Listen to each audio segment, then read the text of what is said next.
Če me slišite in vidite, je to dober znak, ker jaz vidim samo nekatere, slišim samo tukaj, tisti, ki vključite mikrofon, bom pa tudi tiste slišal.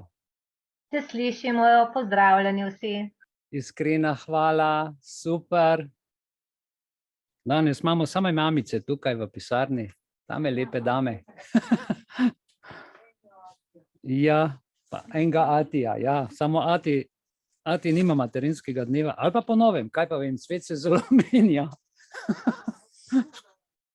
Eno misel, tako kot sem obljubil prejšnji teden, za nežnejši spol, za materinski dan. 25. marca vemo, praznujemo materinski dan, to je dan mamic.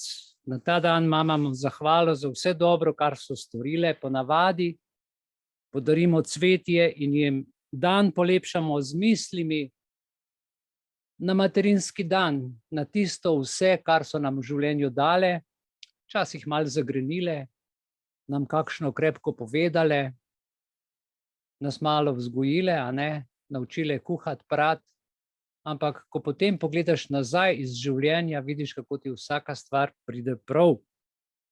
Zato vsem materam, vsem mamicam želimo iz Društva za srečno življenje Beli lep materinski dan in vam poklanjamo te misli v dar, da boste srečne, vesele s tem življenjem, ki nam je podarjeno. Uživajte naprej in ostanite še naprej dobre mame. Toliko za začetek. Evo.